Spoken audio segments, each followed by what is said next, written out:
सारी चीजें ऑनलाइन होने लगी पोर्टल पे, तो उन्हें वो चीजें थोड़ा प्रॉब्लम होती है। तो फिर वो उस पोर्टल को उतना ईजी बनाया जाए कि लोकल पहुंचने भी फीमेल डॉक्टर्स नहीं है, तो इसको अच्छा किसी को एकदम से हार्ट अटैक आ जाए तो उसे बेसिक लाइफ सपोर्ट पता होना चाहिए, सीपीआर के बारे में पता होना चाहिए। हर किसी को, स्टूडेंट को ये सबसे अच्छी तरह से पता होता है कि एक्चुअल मैं कहाँ पे सर्वाइव कर रहा हूँ। आर्ट्स से भी है तो वो भी जा सकता है। इसमें मैं आपको बताऊँ कैटेगरी अलग मेन जो मोटिव रहता है वो रहता है जो प्रेग्नेंट लेडीज हैं उन्हें सीनियर्स होते हैं या फिर कह लो कि जो अपर स्टाफ है वो हैरेसमेंट करता है। फिर हर तरह का पेशेंट हमारे पास आता है, हर तरह से वो हमें टॉलरेट करता है, टॉर्चर करता है। तो कभी सीनियर्स प्रेशर बना रहे हैं, क्लास के टीचर्स हैं वो भी प्रेशर बना रहे हैं, एनवायरनमेंट चल रहा है वो ऐसा चल रहा है। आप देखो इंस्टाग्राम पे पेशेंट आ रहे हैं, उनके सारे रेंट वगैरह होते हैं या कुछ मेरे स्टाफ होते हैं, तो कोशिश कर उन लोगों की हुई थी 2-3 घंटे में खड़ा रखते थे विंडो के नाम से। और उस बच्चे ने इतनी मेहनत की, फिर उसने 12th जो है वो इंग्लिश मीडियम से दिया, यूपी बोर्ड का एग्जाम इंग्लिश मीडियम से दिया। लेकिन हम लोगों को उस टाइम उस चीज की नॉलेज नहीं है, और अब जो नॉलेज हो रही तो हमें लगता है बहुत ज़्यादा पीछे चल रहे हैं। और एक तो उस माहौल की कमी वहाँ रहती है, रिसोर्सेज की कमी रहती है,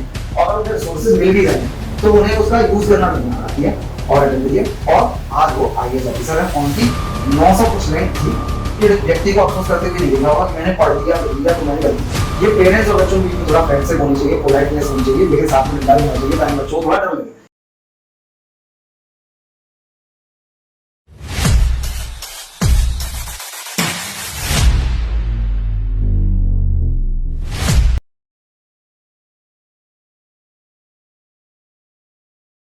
नमस्कार दोस्तों, मेरा नाम है अमन कुमार शाह की स्वागत करता हूं आपका एपिसोड 2 ऑफ कलाकारी पॉडकास्ट में। आज मेरे साथ बैठे हुए हैं मेरे ही नामा राशि मेरे मित्र अमन जी। अमन जी, स्वागत करता हूं मैं अपने पॉडकास्ट में। धन्यवाद।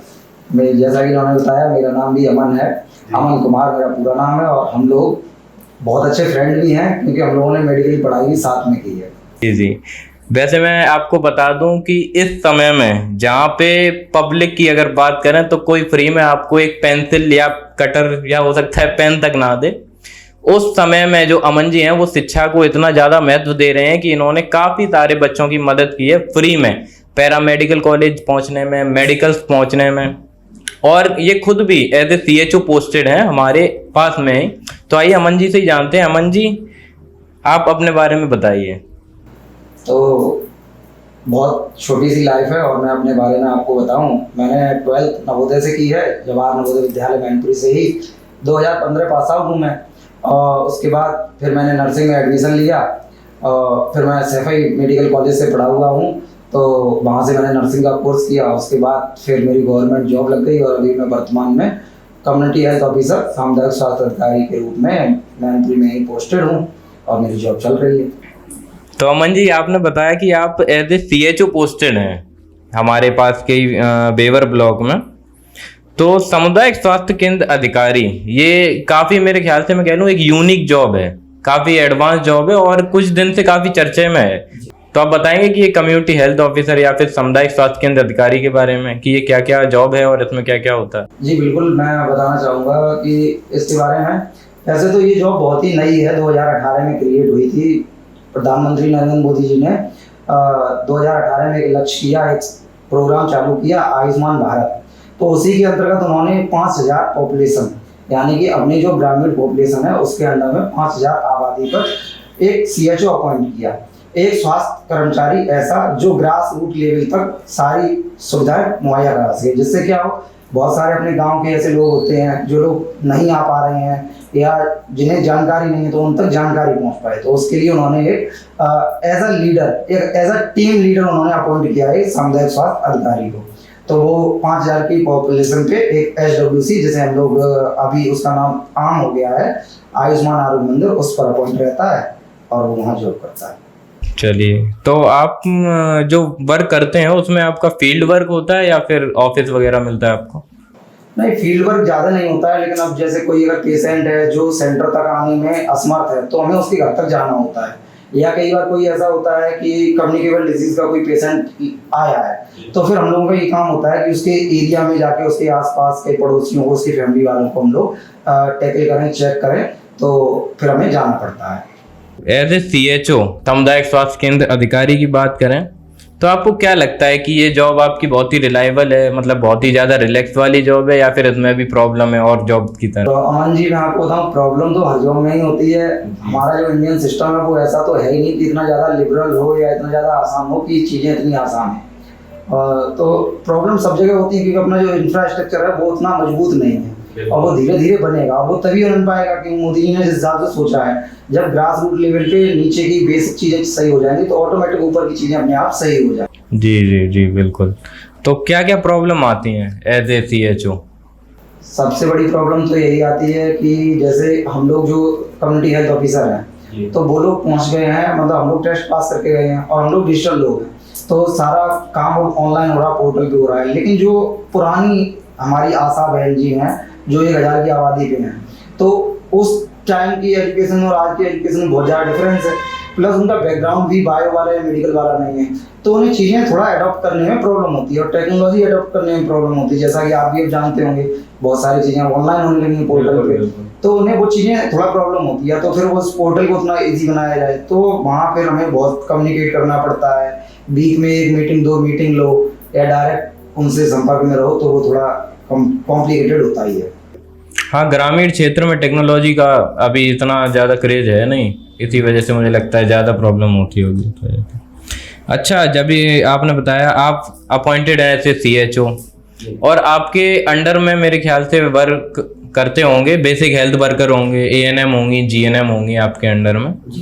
आप भी एक पैरामेडिकल स्टूडेंट है, नर्सिंग स्टूडेंट हैं, वो भी होते हैं।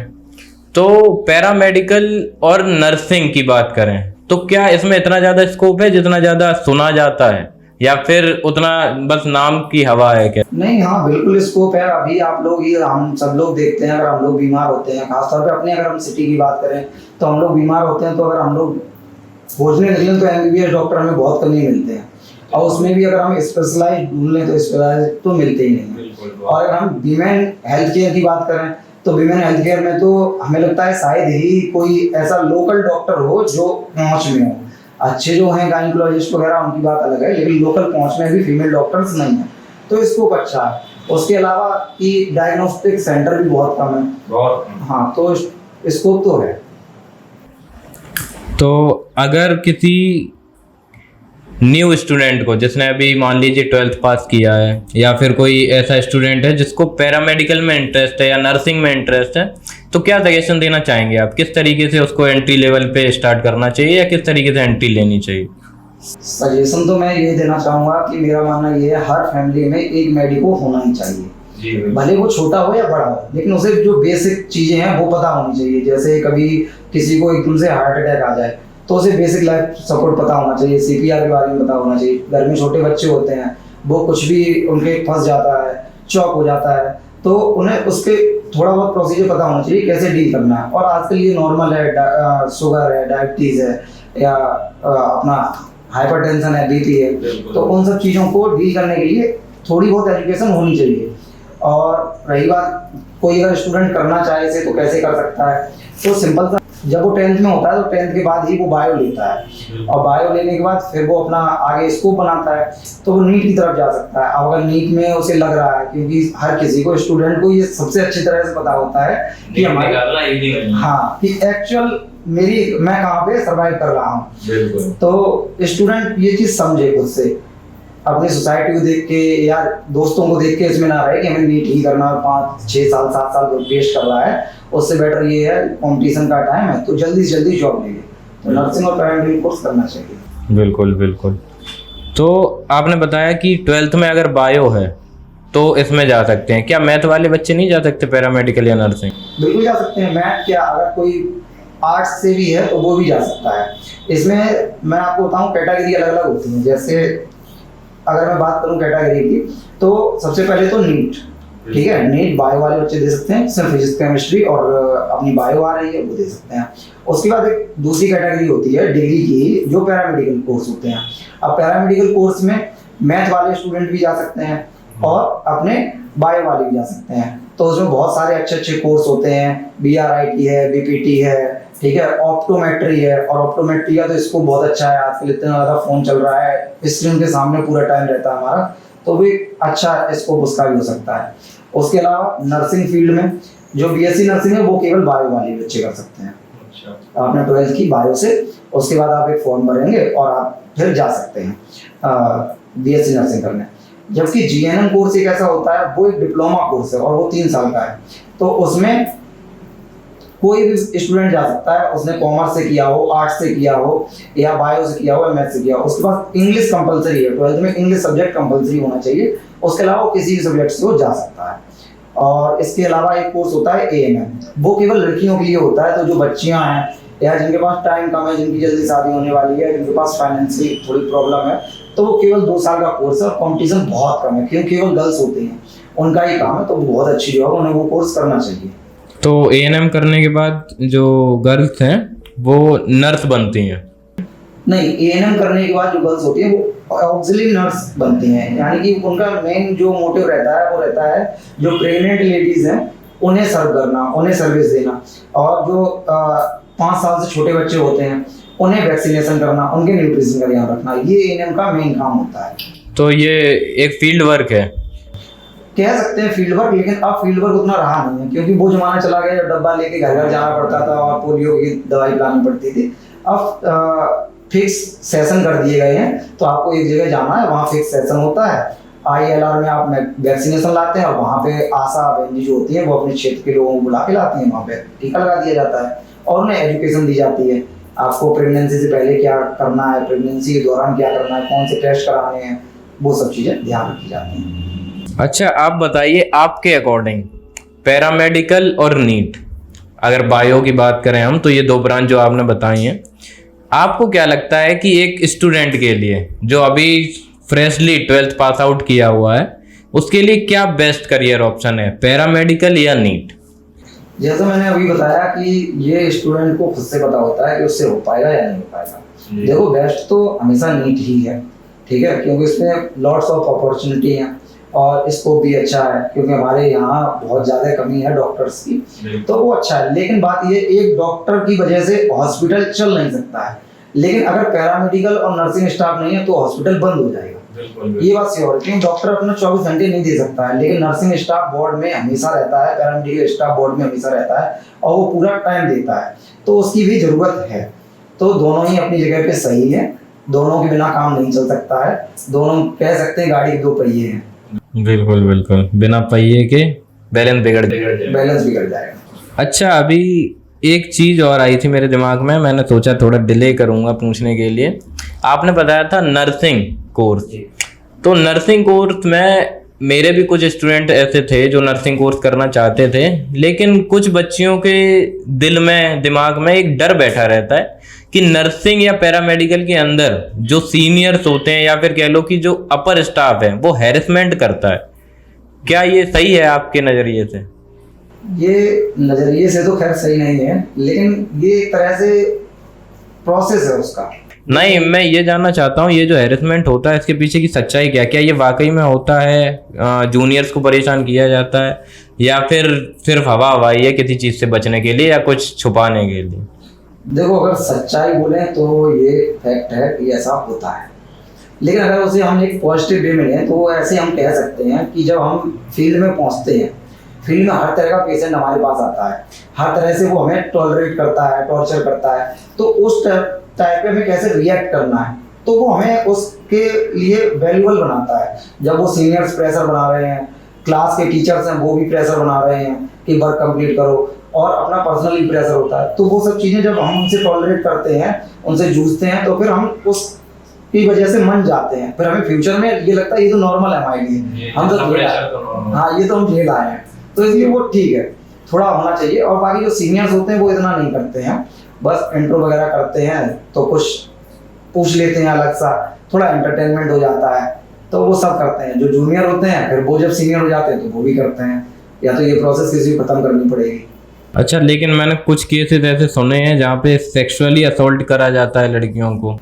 नहीं, ऐसा तो नहीं है हॉस्पिटल्स में, और अब ये केस ज़्यादा नहीं आते हैं।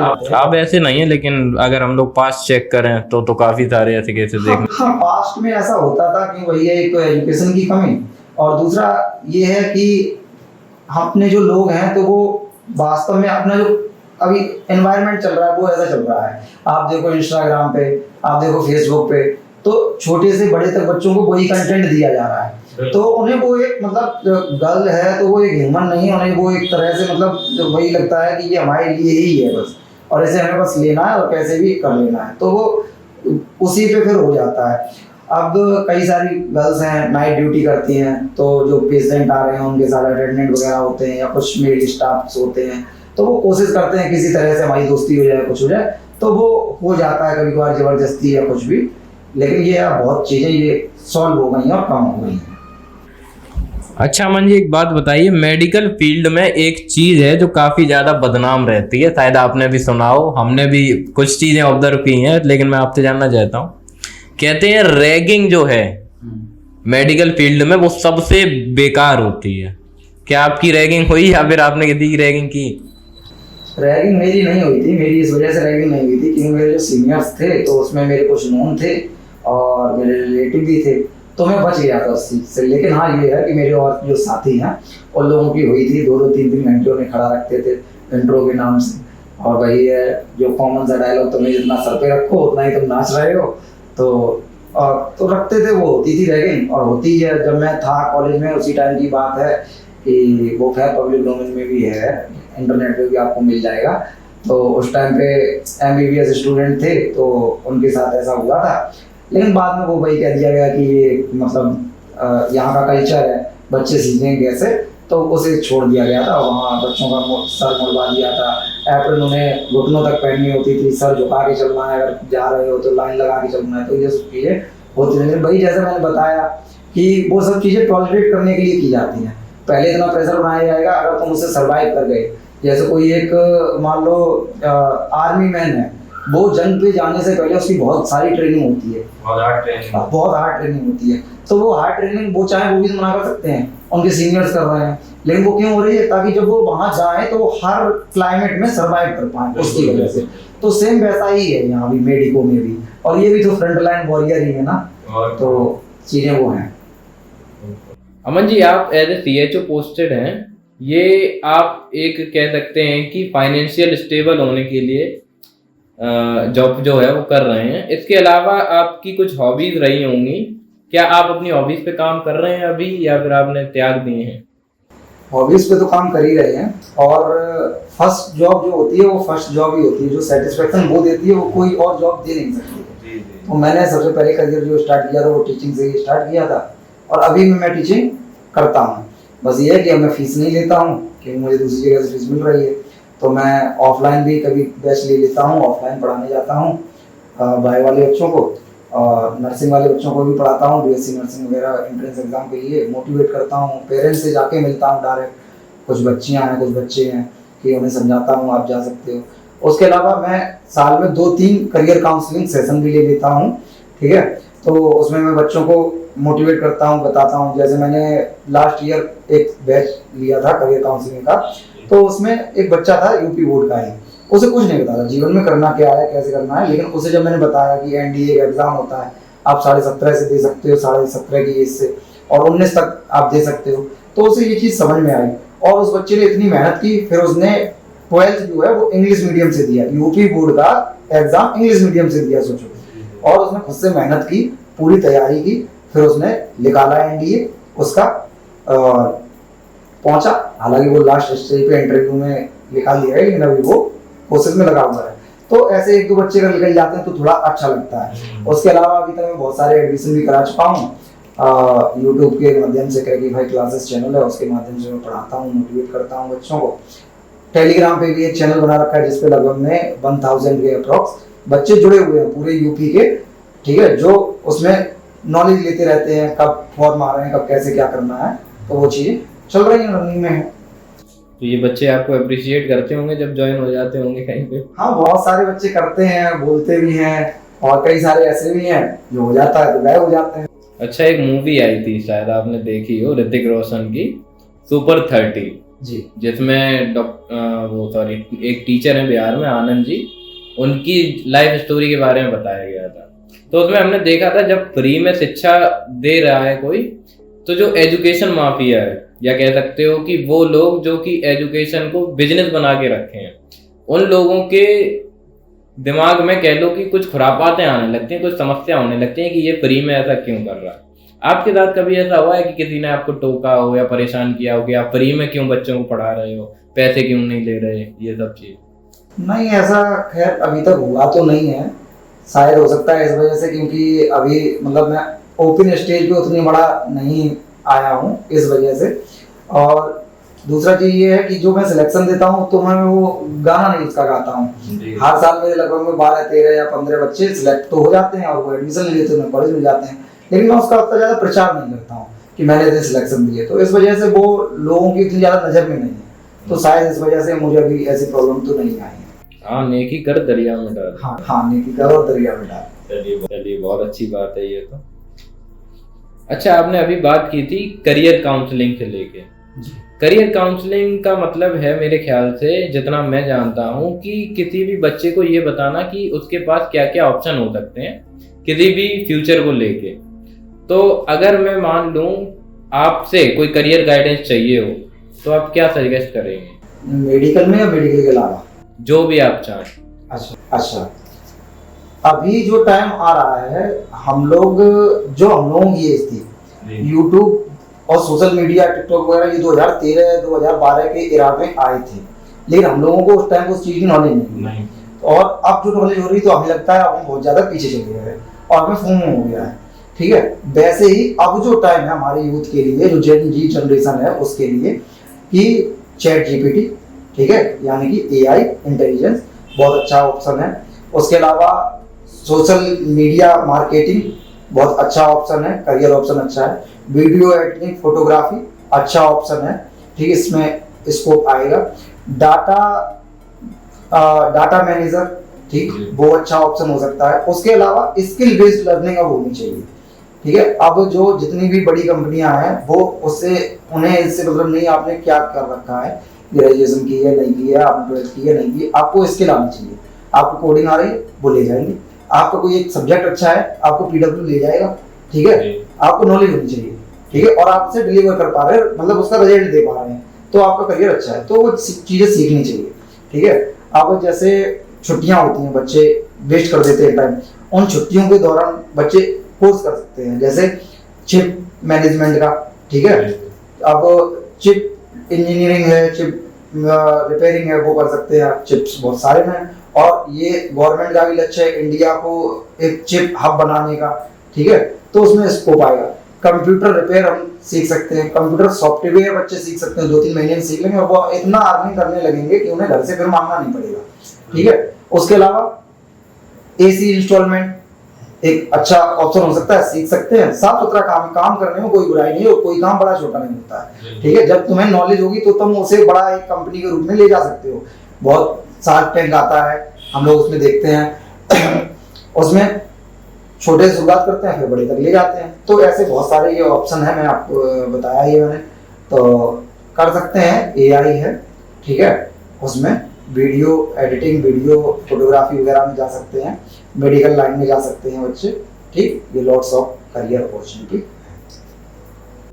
अच्छा अमन जी, हम जिस क्षेत्र से आते हैं उसके आसपास के गांव आपने देखे होंगे, और आप तो एज ए सीएचओ पोस्टेड हैं, तो गांवों में आपका आना जाना होता रहा होगा। तो मैं ये जानना चाहता हूँ कि ग्रामीण क्षेत्र में और शहरी क्षेत्र में आपको क्या क्या मेन डिफरेंस दिखाई दिए शिक्षा को लेके, या फिर कह सकते हैं कि किसी ऐसी सुविधा को लेके जो ग्रामीण क्षेत्र में अभी तक पर्याप्त तरीके से नहीं पहुंच रही है? डिफरेंस तो बहुत ज़्यादा है। आप देखते होंगे कि अगर हम अभी जैसे हम लोग देखें शहर में किसी चीज़ के बारे में हमें जानकारी चाहिए तो हमने गली के बाहर निकले, हमें 10 लोग उसके बारे में बताने वाले हो जाएंगे। दूसरी चीज़, यहाँ इंटरनेट आसानी से मिल रहा है, बुक्स मिल रही, लाइब्रेरी आसानी से मिल रही, लेकिन ये चीज़ें गाँव में नहीं है उस मामले में, और वहाँ रिसोर्सेज की कमी है। दूसरी चीज़ क्या है कि गाँव में जो व्यक्ति डेवलप हो जाता है, ठीक है, उसकी जॉब लग गई या उसे थोड़ा सही उसने एजुकेशन ले ली, तो वो शहर की तरफ निकल आता है।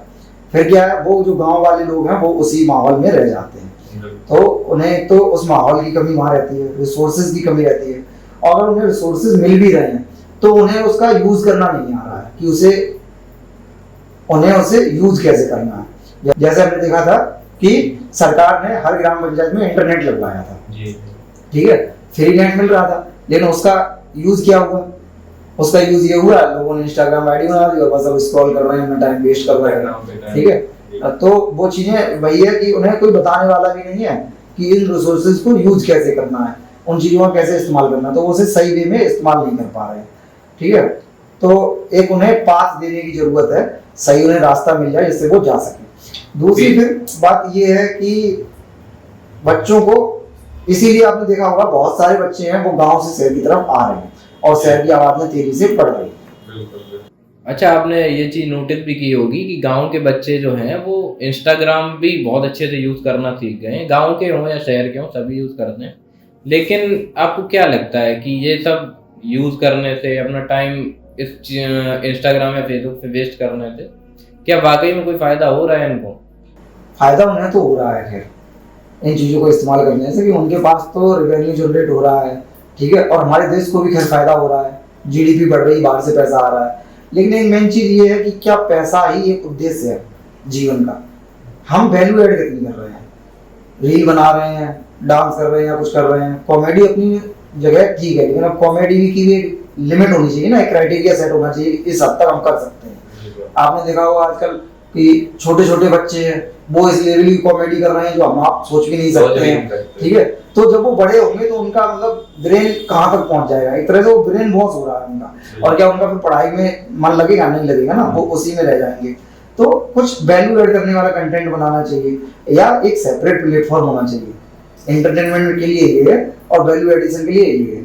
अब कई सारे स्टूडेंट जाते हैं यूट्यूब पे पढ़ने के लिए, पता चला उसमें बीच में एक ऐड आ गया और उस ऐड में आ गया डांस या कुछ भी, और बस उसमें ही बच्चे डिस्ट्रैक्ट हो जाते हैं, फिर उधर चले जाते हैं। तो वो चीज़ें अलग अलग होनी चाहिए।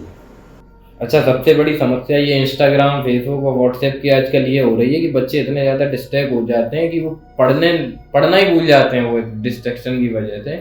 तो इससे उसका रिजल्ट भी काफ़ी ज़्यादा अफेक्ट होता है। अभी जैसे कि आपने देखा होगा यूपी बोर्ड, सीबीएसई और नीट का एग्ज़ाम की भी बात करें तो उसका भी रिजल्ट आने ही वाला है, लेकिन बच्चों को पता है कि कौन कितना पानी में।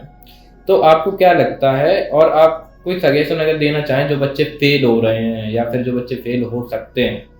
इससे मैं आपको दो कहानियों के रूप में बताना चाहूँगा। एक कहानी वो रियल स्टोरी है, मैं आपको बताऊंगा, और अपनी सिटी मैनपुरी की ही है। एक व्यक्ति हैं, आईएएस ऑफिसर हैं, सूरज तिवारी, अपने यहाँ प्रॉब्ली के हैं। तो वो अपनी यंग एज में जा रहे थे, ट्रेन से सफर कर रहे थे, उस दौरान उनका एक्सीडेंट हो गया, किसी ने उन्हें धक्का दे दिया या शायद पैर स्लिप हो गया, तो उसकी वजह से उनका एक्सीडेंट हो गया। उस एक्सीडेंट में उन्होंने अपने दोनों पैर खो दिए, राइट हैंड खो दिया, ठीक है। अब आप समझ सकते हो सारा काम राइट हैंड से होता है, और उन्होंने अपना राइट हैंड खो दिया। लेफ्ट हैंड की फिंगर्स खो दी, उनके पास केवल 2 फिंगर बची, 3 फिंगर उन्होंने खो दिए। तो अब अगर उनका हम फेलियर देखें, जीवन में क्या कोई स्टूडेंट इतना फेल हो सकता है? नहीं, इतना फेल तो कोई नहीं हो सकता है, ठीक है। केवल एक रिजल्ट मायने नहीं रखता। आपको पता है आपने पूरी साल कितना पढ़ा, कोई स्लो लर्नर होता है, कोई फास्ट लर्नर होता है, किसी ने एक साल में पूरे 15 चैप्टर याद कर लिए, किसी ने नहीं कर पाए, 6 कर पाए, कोई दिक्कत नहीं, उसने जो 6 किया अच्छे से तो किए है, ठीक है। और कई बार ये भी होता है पेपर हमारे अकॉर्डिंग नहीं आया, हमने सब कुछ पढ़ा, सब कुछ अच्छा है, लेकिन कुछ क्वेश्चन ऐसे आ गए जो हमने स्किप कर दिए थे और वही आ गए, तो बच्चा फेल हो गया। तो रिजल्ट मायने नहीं लगता है जीवन में, तो फेल हुए या पास हुए, ठीक है। फिर क्या हुआ कि वो जो व्यक्ति हैं सूरज तिवारी, तो वो जब एम्स में थे उसके बाद उनकी मुलाकात हुई एक व्यक्ति से, ठीक है, और उन्होंने उन्हें गाइड किया, जेएनयू के बारे में बताया, उन्होंने ही उनका फॉर्म भी भर दिया, ठीक है। उन्होंने तो होप खो दी होगी, ठीक है, और खो भी दी थी, उनका खुद का इंटरव्यू है तो वो खुद कहते हैं मैंने होप खो दी थी, लेकिन एक बढ़िया व्यक्ति आया जो उन्हें गाइड कर पाया, ठीक है। अर्जुन को भी कृष्ण की जरूरत पड़ी थी महाभारत जीतने के लिए। कृष्ण चाहते तो एक पल में सारा महाभारत खत्म कर सकते थे, लेकिन उन्होंने वो क्यों नहीं किया? क्यों? वो बताना चाहते थे अगर सही व्यक्ति का साथ मिल जाए तो कोई भी युद्ध जीत सकता है, सामने फिर कोई भी, ठीक है। तो उन्हें वो व्यक्ति मिले और उन्होंने उन्हें जेएनयू के बारे में बताया, जेएनयू में वो गए, उन्होंने अपनी वहाँ पे एजुकेशन की। 2021 में उन्होंने यूपीएससी का एग्जाम दिया तो वो फेल हो गए, ठीक है, रिजल्ट 0। एक तो फिजिकल और ऊपर से इसमें भी रिजल्ट 0। फाइनेंशियल कंडीशन भी इतनी अच्छी नहीं थी, लेकिन फिर भी उन्होंने हार नहीं मानी। फिर उन्होंने और अटेम्प्ट दिया और आज वो आईएएस ऑफिसर है। उनकी 900 कुछ रैंक थी, ठीक है, एग्जैक्ट मुझे नहीं बताया, 900 कुछ रैंक थी, तो वो बहुत एक अच्छी रैंक थी। तो एक मौका आपको ये नहीं बता सकता कि आप फेल हो गए या पास हो गए हैं जीवन की रेस में। और मेन जो सक्सेस है वो मैं मानता हूँ कि जीवन की रेस में अगर आप पास हो तो आपसे कोई नहीं पूछने आएगा आपने 12th में कितने नंबर लाए थे, आप 10th में कितने नंबर लाए थे। ठीक है, एक मैं स्टोरी आपको और अलग से सुनाना चाहूंगा कि आपने देखा होगा कि कुछ बच्चे होते हैं जो एक टाइम निकल जाता है, उस टाइम के बाद फिर वो अफसोस करते हैं। आपने कभी एजुकेटेड व्यक्ति को अफसोस करते हुए नहीं देखा होगा कि मैंने पढ़ लिया लिख लिया तो मैंने गलती कर दी। लेकिन एक जो व्यक्ति है जिसने एजुकेशन नहीं ले पाई वो कभी ना कभी आपको ये कहते जरूर मिल जाएगा उस टाइम पे अगर पढ़ लिए होते तो आज ये नहीं करना पड़ता। ठीक है, मैं किसी की बेइज्जती नहीं कर रहा हूँ, सब कोई जरूरी है सोसाइटी में, लेकिन एक वो ये होता है कि अगर आप पढ़े लिखे होंगे तो कोई भी काम आप अच्छे से कर सकते हैं। तो अफसोस रहता है, हम लोग आप सोसाइटी में देखते ही हैं कि लोग ऐसे बोलते हैं। तो उसके बारे में आपको बताना चाहूंगा कि आपने देखा होगा कुम्हार जो होते हैं वो मिट्टी से बर्तन बनाते हैं। ठीक है, अब जब तक वो मिट्टी गीली है तब तक उनके सोच के ऊपर है, वो उससे कुल्हड़ बना सकते हैं, सुराही बना सकते हैं, घड़ा बना सकते हैं। ठीक है, वो उनकी सोच के ऊपर है, उनकी सोच। और इधर उस मिट्टी की जिंदगी बदल जाती है, किसी में आग जा रही है, ठीक, किसी में ठंडा पानी जा रहा है। ठीक है, तो वो उनकी जिंदगी बदल जाती है। ऐसे ही टीचर का रोल बच्चे की लाइफ में होता है। अगर टीचर चाहे तो बच्चों को किसी भी मिट्टी, वो कच्ची मिट्टी है, उसे किसी भी रूप में डाल सकता है। सेम पेरेंट्स हैं, पेरेंट्स स्ट्रिक्ट रहते हैं, वो अपने हाथ में डंडा रखते हैं, सही है, अच्छा रखना चाहिए। कुम्हार भी अपने हाथ में डंडा रखता है, ठीक है, वो उससे चाक को घुमाता है और धीरे से प्यार से उसे सहारा देता है। अगर वो अब उसमें अगर सख्ती कर देगा तो वो मिट्टी टूट जाएगी। तो बच्चों को ये पेरेंट्स और बच्चों के बीच में थोड़ा फ्रेंडशिप होनी चाहिए, पोलाइटनेस होनी चाहिए, लेकिन साथ में डंडा भी होना चाहिए ताकि बच्चों को थोड़ा डर लगे। ठीक है, वो भी जरूरी होती है, स्ट्रिक्टनेस। ठीक है, तो ये है कि बच्चों को जब उनका ब्रेन पकने से पहले, जिससे पहले वो पक्का घड़ा है, पक्का कुल्हड़ बन जाए, उससे पहले उन्हें सही आकार में ढाल लेना चाहिए, जिससे कि फ्यूचर उनका सही हो जाए, जीवन उनका अच्छा चल जाए। ठीक है, बाद में अफसोस ही रह जाता है केवल करने के लिए। तो वो मैं मानता हूँ कि बच्चों को और पेरेंट्स को ध्यान इन चीज़ों का रखना चाहिए, टीचर्स को भी रखना चाहिए। जी बिल्कुल, जब तक डायरेक्शन सही नहीं मिलेगी तब तक रास्ता कहाँ से मिलेगा। अच्छा, तो ऐसे पेरेंट्स को या फिर कह लो कि ऐसे स्टूडेंट को आप कोई सजेशन देना चाहें? हाँ, पेरेंट्स को मैं ये बोलना चाहूँगा कि एक तो पेरेंट्स ये पहले से ही डिसाइड ना करें कि बच्चों को जीवन में कराना क्या है। वो अपने फेलियर्स या अपने जो सपने हैं जो उन्होंने पूरे नहीं कर पाए, उन्हें बच्चों के ऊपर ना थोपें।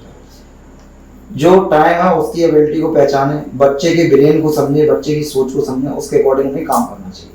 और पेरेंट्स को करना ये चाहिए कि बच्चे जब छोटे होते हैं उसी स्टेज पे फंडिंग थोड़ी थोड़ी जुटानी चाहिए, क्योंकि फ्यूचर में जब वो जाते हैं शहर के बाहर, बड़े शहर में, गांव से शहर में आते हैं, तो वहां पे पैसे की जरूरत पड़ती है। और इंडिया में ये चीज़ है, जितने भी अच्छी चीज़ें हैं, अच्छे मतलब एजुकेशन सिस्टम है, अच्छे एजुकेशन कोर्सेज हैं, वो सब कॉस्टली हैं। ठीक है, तो फिर वहाँ एडमिशन लेने में, कॉलेज लेने में प्रॉब्लम होती है। जैसे मैंने आपको बताया था, कुछ पेरेंट्स सोचते हैं कि मेडिकल की पढ़ाई बहुत ज़्यादा महंगी है, तो आप पहले से ही उतना टारगेट लेके चलो कि हमें बच्चा जब 18 साल का हो जाएगा हमें उन्हें भेजना है बाहर। जैसे पेरेंट्स शादी के लिए पैसा जुटाते हैं बच्चा होने से पहले कि ये मेरी बच्ची के लिए हो गया, ये लड़के के लिए प्लॉट हो गया, ये लड़की के लिए प्लॉट हो गया, तो वैसे ही एजुकेशन के लिए करना चाहिए पेरेंट्स को। ठीक है, और उसके अलावा ये चीज़ कंपलसरी होनी चाहिए। गवर्नमेंट कैसे भी करे, फोन से एडवर्टाइजमेंट करके या कुछ करके, मेरा मानना है कि वो कुछ चीज़ें 3-4 सब्जेक्ट्स हैं या 3-4 टॉपिक्स हैं जो हर किसी को पता होना चाहिए। एक उसमें है सोशियोलॉजी, समाजशास्त्र, समाज में कैसे उठना है, कैसे बैठना है, कैसे बात करनी है। ठीक है, हम लोग देखते हैं अपने आसपास बहुत सारी गंदगी है, फैला तो हम ही लोग रहे हैं। ठीक है, तो वो क्या है, जब हम लोग एजुकेटेड होंगे, हमें समाज में उठना बैठना आएगा, तो हम लोग वो चीज़ें नहीं करेंगे। ठीक है, खुद से ही फिर धीरे धीरे नेचर सही हो जाएगा। एक वो, दूसरी चीज़ है फैमिली प्लानिंग। ठीक है, फैमिली प्लानिंग होनी चाहिए कि कितना गैप रखें, कैसे करना चाहिए। बहुत सारे लोग हैं, ठीक है, तो उन्हें नहीं पता है, वो भी होना चाहिए। तीसरी चीज़ है पर्सनालिटी डेवलपमेंट। ठीक है, पर्सनालिटी डेवलपमेंट होना चाहिए। अब इसमें ये नहीं है कि सबको मॉडल बनाना है, ठीक है, लेकिन उसमें ये है कि भाई अपने से बड़ों से कैसे बात करनी है, अपने जो सीनियर है उनसे कैसे बात करनी है, कोई गवर्नमेंट अधिकारी है उससे कैसे बात करनी है, तो वो चीज़ें पता होनी चाहिए। रिश्तेदारों से कैसे बात करनी है, वो चीज़ें पता होनी चाहिए। और एक चीज़ जो बहुत ज़्यादा इंपॉर्टेंट है, जैसे मैंने पहले बताया, फाइनेंस मैनेजमेंट, वो हर फैमिली में आना चाहिए, हर व्यक्ति को पता होना चाहिए कि कैसे उसे अर्न करना है, कैसे उसे खर्च करना है, कितना सेव करना है, फ्यूचर के लिए कितना करना है, वो चीज़ भी मैनेजमेंट उसे आना चाहिए। एक चीज़ और होती है डिसिप्लिन। अगर डिसिप्लिन बच्चे के अंदर आ जाए तो ऑटोमेटिक मुझे लगता है कि सक्सेसफुल होने से बच्चे को शायद ही कोई रोक पाए। लेकिन वही है, आजकल के बच्चे जो डिसिप्लिन है वो अपने बैग में अंदर डाल के और फ़ोन का इंस्टाग्राम स्क्रॉल करने में ज़्यादा मेहनत कर रहे हैं। चलिए अमन जी, आपसे बात करके बहुत अच्छा लगा। धन्यवाद कि आप हमारे एपिसोड सेकंड के लिए गेस्ट बनने के लिए आए यहाँ पे। आपका बहुत बहुत धन्यवाद। और ऑडियंस से मैं रिक्वेस्ट करना चाहूँगा कि अमन जी जो है वो एक चैनल चलाते हैं, क्रैकीफाई क्लासेस, लिंक उसका डिस्क्रिप्शन में डाल दिया गया। आप एक बार चेकआउट जरूर करें और जो भी ज़रूरतमंद बच्चे हैं जो कि पैरामेडिकल या नर्सिंग कोर्सेज के लिए इनरोल होना चाहते हैं, उनके पास ये ज़रूर से ज़रूर शेयर करें ताकि उनकी हेल्प हो सके। बाकी अमन जी, आप कुछ बोलना चाहें ऑडियंस के लिए तो बोल दीजिए।